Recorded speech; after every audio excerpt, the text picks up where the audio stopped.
আসসালামু আলাইকুম। কেমন আছেন সবাই? আমি তো ভালো আছি আপনাদের দোয়া ও আল্লাহর রহমতে।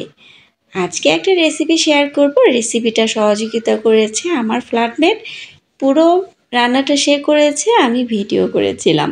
সুজিগুলো প্রথমে ভেজে নেওয়া হলো আর কয়েক চামচ এখানে ঘি দেওয়া হলো। ঘিটা কিছুক্ষণ ভেজে নেওয়ার পরে মানে যখন গরম হয়ে গিয়েছে তখন এখানে কয়েকটা এলাচ, দারচিনি আর তেজপাতা দিয়ে আবার কিছুক্ষণ ভেজে নিচ্ছিল। এটা যখন কিছুক্ষণ ভাজা হয়ে যাবে এর মধ্যে সুজিটা দিয়ে দেওয়া হবে। আর এইখানে সুজিটা ধুয়ে নেওয়া হয়েছে। আমি এটা কখনোই জানতাম না যে সুজি এভাবে ধুয়ে নেওয়া যায়। আমি তো ভেবেছি যে এগুলো গুঁড়ো জিনিস, এগুলো পানি দিলে সব বের হয়ে যাবে, কিন্তু আমার ফ্ল্যাটমেট সুন্দর করে এই সুজিগুলো ধুয়ে নিল। আর এই প্রসেসটা আমি এই প্রথম দেখলাম, আমার কাছে কিন্তু বেশ ভালো লেগেছে।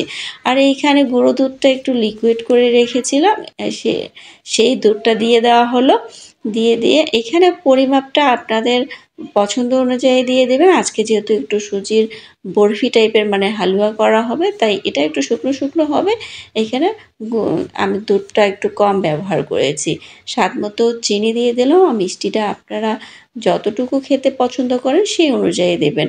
আমরা একটু চিনি কম পছন্দ করি, তারপর আমার ফ্ল্যাটমেট কিন্তু অনেকটাই দিয়ে দিয়েছে। তাকে আমি বলছিলাম আর দিও না, এরপরে কিন্তু আমরা খেতেই পারবো না।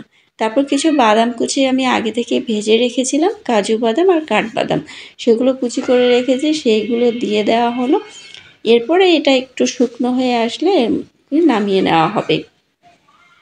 নামিয়ে নিয়ে একটা প্লেটের মধ্যে দিলে আপনারা আপনাদের পছন্দ অনুযায়ী কিন্তু সাইজ করে নিতে পারবেন। যেমন ডিজাইন আপনার পছন্দ ঠিক সেরকমটা করতে পারবেন।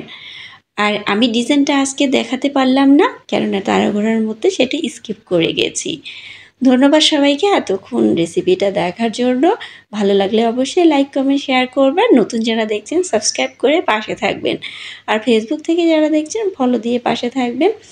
ধন্যবাদ সকলকে। নতুন আরেকটা রেসিপি নিয়ে কিন্তু হাজির হব। সেই পর্যন্ত আপনারা ভালো থাকবেন আর আমার সাথেই থাকবেন।